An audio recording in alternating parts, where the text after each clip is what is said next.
Meu nome é Lourdes e minha história começa em uma pequena cidade do interior, onde nasci e cresci.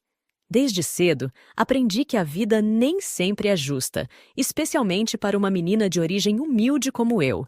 Meus pais trabalhavam duro para sustentar a família, mas nunca tínhamos o suficiente.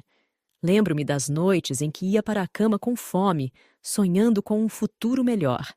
A escola era meu refúgio. Lá, eu podia escapar da realidade por algumas horas e me perder em um mundo de conhecimento. Mas nem tudo era fácil. As outras crianças muitas vezes zombavam de minhas roupas de segunda mão e sapatos gastos. Aprendi a engolir o choro e a me fazer invisível, um talento que mais tarde se mostraria tanto uma bênção quanto uma maldição. Aos 12 anos, sofri uma perda que mudaria o curso da minha vida. Minha mãe, minha única aliada verdadeira, sucumbiu a uma doença que não tínhamos dinheiro para tratar adequadamente. Seu funeral foi uma cerimônia modesta, e lembro-me de ficar ao lado do caixão, sentindo como se uma parte de mim tivesse morrido junto com ela. Meu pai, um homem bom, mas quebrado pela perda, afundou-se no alcoolismo. De repente, me vi cuidando dele e da casa, assumindo responsabilidades muito além da minha idade. As noites eram as piores, quando ele voltava para casa cambaleando, às vezes violento em sua dor. Aprendi a me esconder, a me tornar pequena e silenciosa, habilidades que carregaria comigo por toda a vida. A adolescência foi um período de solidão e luta. Trabalhava meio período depois da escola para ajudar nas contas, sacrificando qualquer semblança de uma vida social normal. Sonhava com o dia em que poderia deixar aquela vida para trás, mas o destino tinha outros planos. Foi nessa época que conheci Osvaldo. Ele era alguns anos mais velho, charmoso e parecia ter tudo o que eu não tinha: estabilidade, confiança, um futuro promissor. Quando ele me notou, senti-me especial pela primeira vez na vida. Seu interesse em mim era como um bálsamo para minha autoestima ferida. Nosso namoro foi um turbilhão.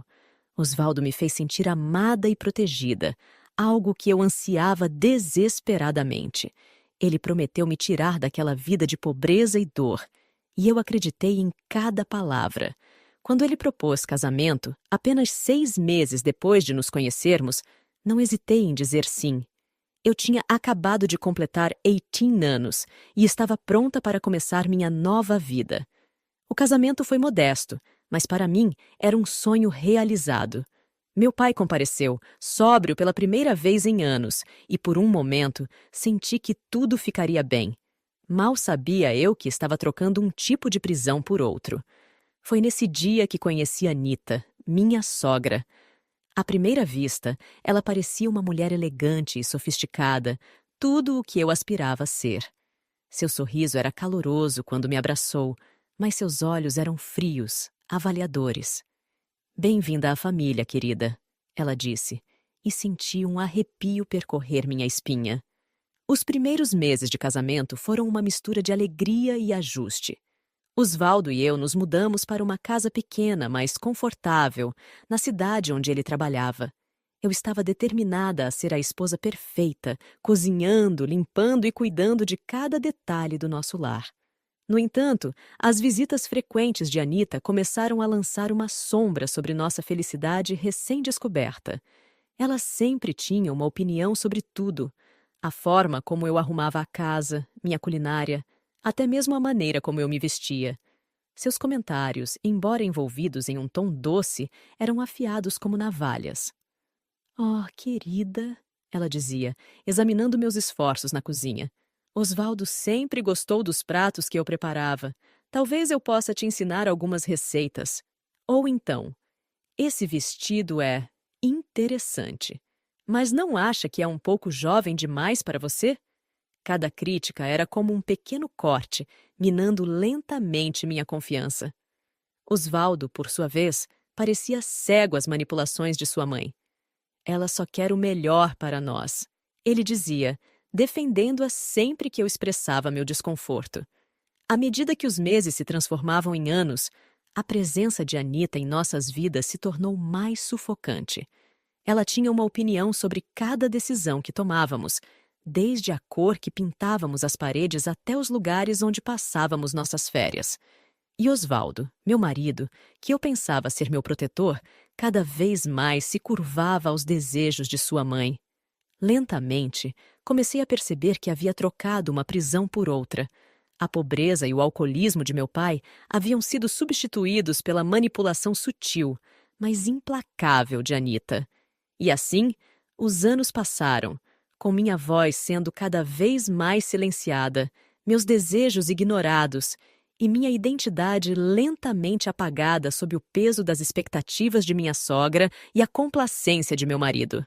Mas o destino, como sempre, tinha planos próprios. E foi uma simples viagem que desencadearia uma série de eventos que mudariam minha vida para sempre. A oportunidade de viajar surgiu como um presente inesperado. Uma velha amiga da escola, Renata, que eu não via há anos, entrou em contato comigo através das redes sociais.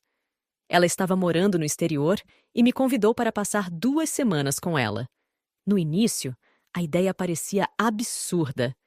Eu nunca havia viajado para fora do país, e a perspectiva de deixar Osvaldo e nossa vida rotineira me assustava. Mas algo dentro de mim, uma pequena chama que eu pensava ter se extinguido há muito tempo, se acendeu. Era uma chance de respirar, de me redescobrir longe dos olhares críticos de Anita e da sombra de Osvaldo.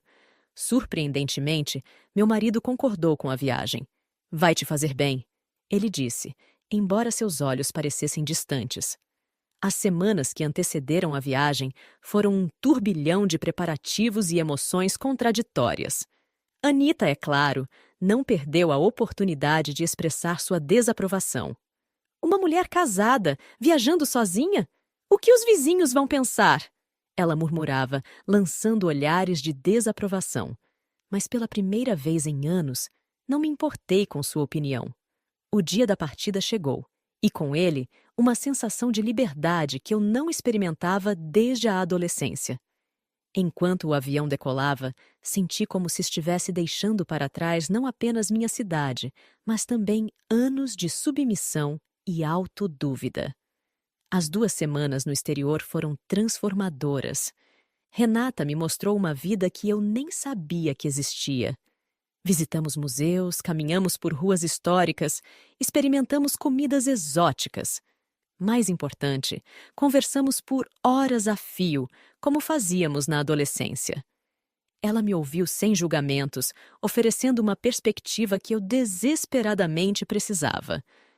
Lourdes, ela me disse uma noite, enquanto compartilhávamos uma garrafa de vinho. Você merece mais do que isso. Você é inteligente, forte. Não deixe ninguém te diminuir. Suas palavras tocaram algo profundo dentro de mim. Pela primeira vez em anos, me permiti sonhar com possibilidades além das paredes da minha casa e das expectativas de Anita. Mas a realidade tem um jeito cruel de se impor. Na véspera do meu retorno, recebi uma ligação de Osvaldo. Sua voz estava estranha, hesitante. Lourdes, aconteceu algo. Mamãe achou melhor vender a casa. Ela disse que era pelo nosso bem. O choque foi como um soco no estômago. Nossa casa, o lar que construímos juntos, vendida sem meu conhecimento ou consentimento. A raiva e a incredulidade me deixaram sem palavras. Como você pôde permitir isso? Consegui finalmente dizer, minha voz tremendo. Mamãe disse que era a melhor opção. Ela encontrou um ótimo negócio e...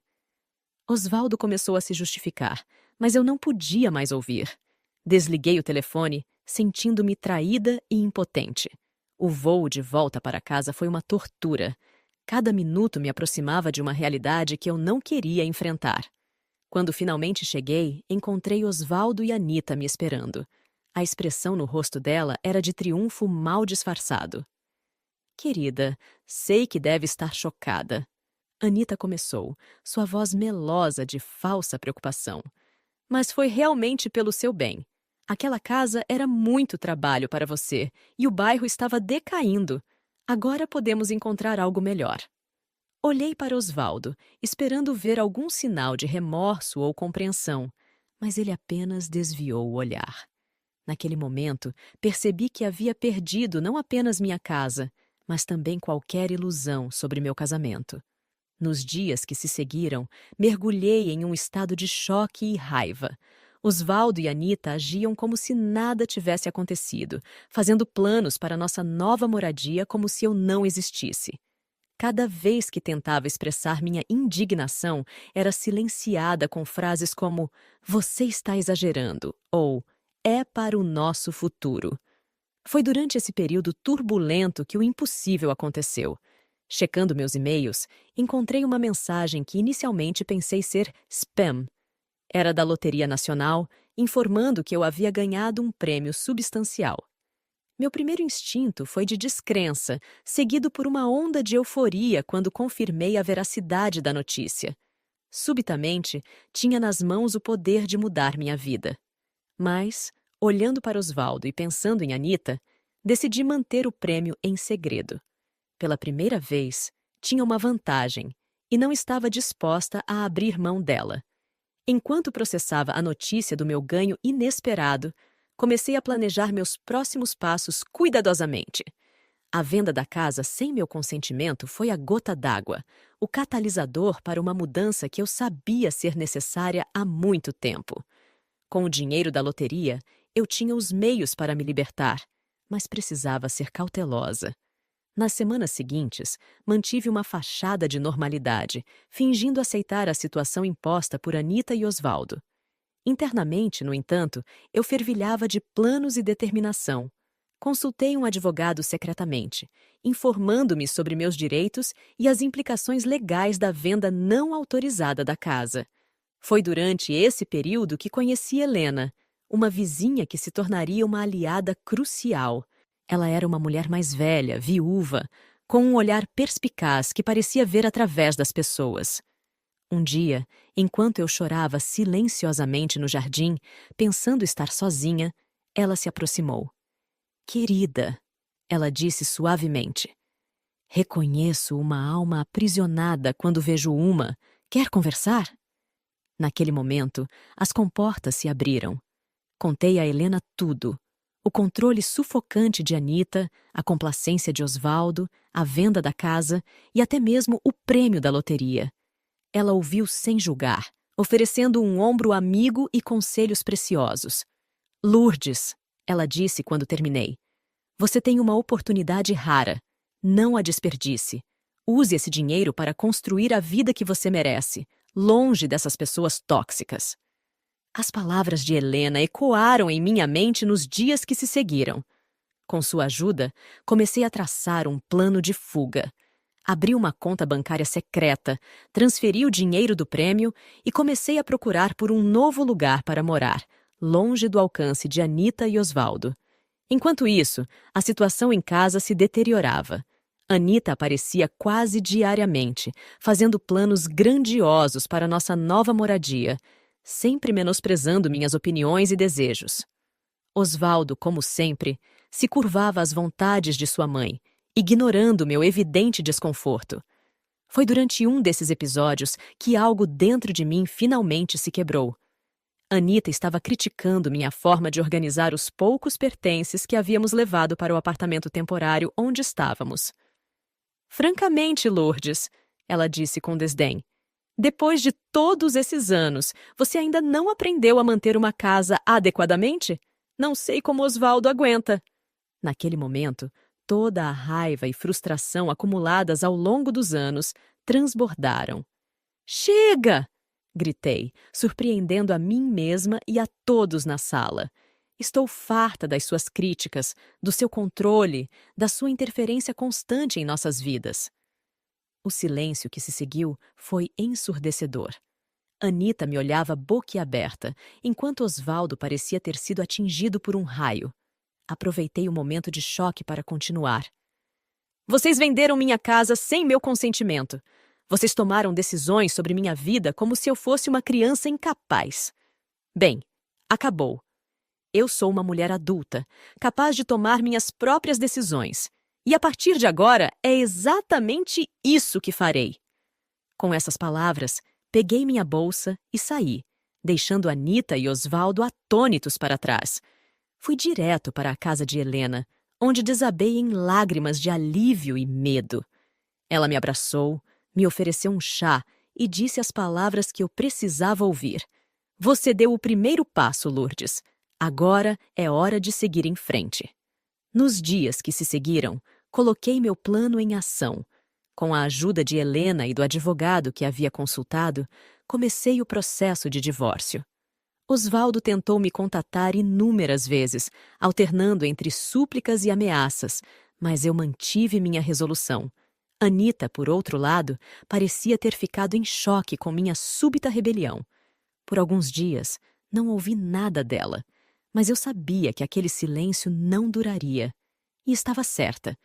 Uma semana após minha saída dramática, recebi uma ligação dela. Sua voz, normalmente controlada e condescendente, soava desesperada. Lourdes, você precisa voltar para casa imediatamente. Ela exigiu, sem sequer um cumprimento. Osvaldo está um caco. Você não pode simplesmente abandonar seu marido assim. Respirei fundo, sentindo uma calma que nunca experimentara antes ao lidar com Anita. Não, Anita. Não vou voltar. Osvaldo e você tomaram decisões que afetaram minha vida sem meu consentimento. Agora, estou tomando minhas próprias decisões. Mas o que vamos fazer? A casa foi vendida e o dinheiro...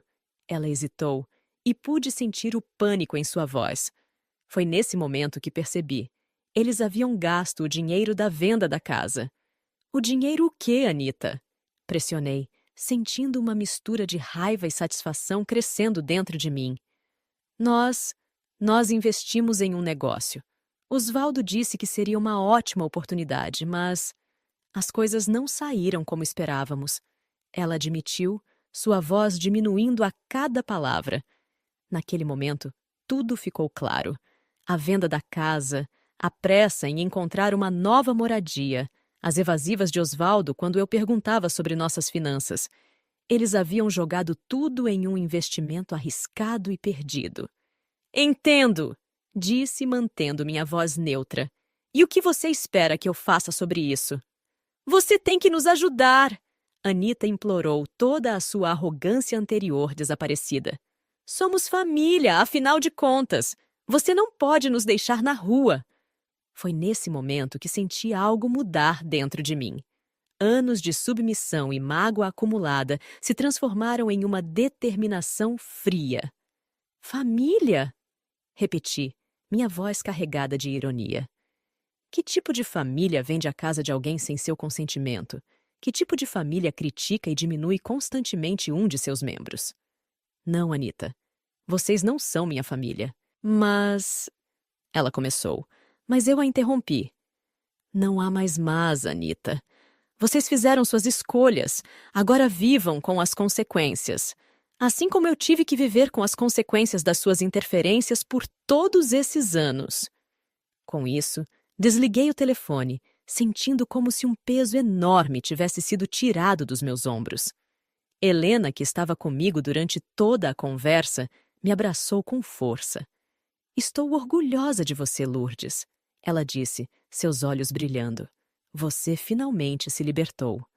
Nos dias que se seguiram, Osvaldo tentou me contatar incessantemente. Suas mensagens variavam de súplicas desesperadas a acusações amargas. Em uma delas, ele chegou a me culpar por destruir nossa família. Cada mensagem só servia para reforçar minha decisão de seguir em frente. Com o dinheiro da loteria seguro em minha nova conta, comecei a reconstruir minha vida. Aluguei um pequeno apartamento em um bairro tranquilo, longe de tudo que me lembrava minha vida anterior. Pela primeira vez em anos, tinha um espaço que era verdadeiramente meu, decorado ao meu gosto, sem as críticas constantes de Anita ou a indiferença de Osvaldo. Mas a vingança, eles dizem, é um prato que se come frio. E eu estava determinada a saboreá-la lentamente. Através do meu advogado, entrei com um processo contra Osvaldo e Anita pela venda ilegal da casa. O fato de terem usado o dinheiro em um investimento fracassado só fortaleceu meu caso. A notícia do processo se espalhou rapidamente pela pequena comunidade onde vivíamos. E logo, Anita e Osvaldo se viram no centro de um escândalo. Amigos em comum, que por anos haviam testemunhado silenciosamente o tratamento que eu recebia, começaram a se afastar deles. A reputação de família perfeita que Anita tanto se esforçava para manter desmoronou rapidamente. Em uma jogada que surpreendeu a todos, usei parte do dinheiro da loteria para comprar a casa ao lado da de Anita. Não para morar, mas para alugá-la a uma família barulhenta com 5 crianças e 3 cachorros. A expressão no rosto de Anita quando os novos vizinhos se mudaram foi impagável. Enquanto isso, comecei a investir em mim mesma. Matriculei-me em um curso universitário, algo que sempre sonhei fazer, mas que Anita sempre desencorajou, dizendo que uma boa esposa não precisa de educação superior. Cada nova conquista, cada passo em direção à minha independência, era uma pequena vitória contra anos de opressão. O processo legal se arrastou por meses, durante os quais recebi inúmeras tentativas de reconciliação por parte de Osvaldo e Anita. Osvaldo chegou a aparecer no meu novo apartamento uma noite, implorando por outra chance. "Lourdes, por favor", ele disse, seus olhos vermelhos e inchados. "Eu sei que cometi erros, mas podemos consertar isso. Eu te amo." Olhei para o homem que um dia pensei ser meu salvador e senti apenas pena. "Não, Osvaldo, você não me ama. Você ama a ideia de mim, a esposa submissa que sua mãe moldou. Mas essa Lourdes não existe mais." Fechei a porta, deixando-o do lado de fora, assim como ele me deixou de fora de tantas decisões importantes ao longo de nosso casamento. O veredicto final do processo foi a favor, concedendo-me uma compensação financeira substancial pela venda ilegal da casa. Mas o dinheiro era secundário. O que realmente importava era a validação, o reconhecimento legal do erro que haviam cometido contra mim. No dia em que o veredicto foi anunciado, recebi outra ligação desesperada de Anita. Sua voz estava quebrada, quase irreconhecível. "Lourdes, por favor", ela implorou. "Nós perdemos tudo, a reputação, os amigos e agora isso. Você não pode nos ajudar? Por tudo que passamos juntos?" Senti uma pontada de compaixão, rapidamente sufocada pela lembrança de anos de manipulação e abuso emocional. "Anita", disse calmamente, "você está colhendo o que plantou. Por anos, você semeou discórdia, críticas e controle. Agora, está colhendo as consequências. Espero que isso lhe ensine algo sobre como tratar as pessoas." Com isso, encerrei a ligação, sentindo uma mistura de tristeza e alívio. A vingança que tanto desejei não me trouxe a satisfação que esperava. Em vez disso, me trouxe uma compreensão mais profunda de mim mesma e do caminho que queria seguir. Nos meses que se seguiram, concentrei-me em minha própria jornada de cura e crescimento. Fiz terapia para lidar com os anos de abuso emocional, estabeleci novos relacionamentos baseados em respeito mútuo e comecei a explorar paixões e interesses que há muito haviam sido sufocados. Helena continuou sendo uma presença constante em minha vida, uma amiga e mentora que me ajudou a navegar por esse novo capítulo. Foi ela quem me incentivou a usar parte do dinheiro da loteria para iniciar um pequeno negócio, uma loja de artesanato que sempre foi meu sonho secreto.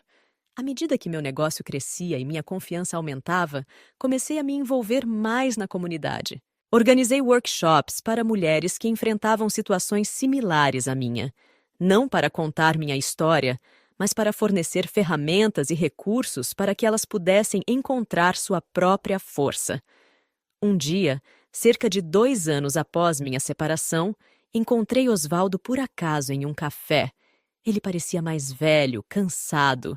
Nossos olhares se cruzaram e, por um momento, vi um lampejo do homem por quem me apaixonei tantos anos atrás. Ele se aproximou hesitante. "Lourdes", disse suavemente, "você está ótima." "Obrigada, Osvaldo", respondi, surpresa com a falta de emoção em minha voz. "Como você está?" Conversamos brevemente. Ele me contou que havia se divorciado de sua segunda esposa, que sua mãe estava em um asilo, que estava tentando reconstruir sua vida. Parte de mim queria sentir satisfação com suas dificuldades, mas descobri que não havia mais espaço para amargura em meu coração. Espero que você encontre paz, Osvaldo, disse sinceramente ao nos despedirmos. Enquanto o observava sair do café, refleti sobre tudo o que me trouxe até ali. A menina assustada que cresceu na pobreza, a jovem esperançosa que se casou cedo demais, a mulher submissa que suportou anos de abuso e, finalmente, a pessoa forte e independente que me tornei. Percebi que minha verdadeira vingança não foi o processo legal ou ver Anita e Osvaldo perderem tudo. Foi recuperar minha vida, minha voz e minha identidade. Foi aprender a me amar e respeitar, algo que ninguém poderia tirar de mim novamente. Ao sair do café naquele dia, senti uma sensação de encerramento. O capítulo de Anita e Osvaldo em minha vida estava finalmente concluído. À minha frente, estendia-se um futuro cheio de possibilidades, um futuro que eu moldaria com minhas próprias mãos. Enquanto caminhava de volta para minha loja, onde clientes e amigos me esperavam, sorri para mim mesma. A vida nem sempre é justa, mas às vezes, quando menos esperamos, nos dá a chance de reescrever nossa própria história. E eu, Lourdes, estava determinada a fazer cada palavra valer a pena. Ei, pessoal! Se você gostou deste vídeo, não se esqueça de deixar seu like e se inscrever no nosso canal. Isso nos ajuda a continuar trazendo mais histórias incríveis e emocionantes para você. Ative o sininho para não perder nenhum conteúdo novo e compartilhe com seus amigos. Agradecemos pelo apoio e por fazer parte da nossa comunidade. Até o próximo vídeo!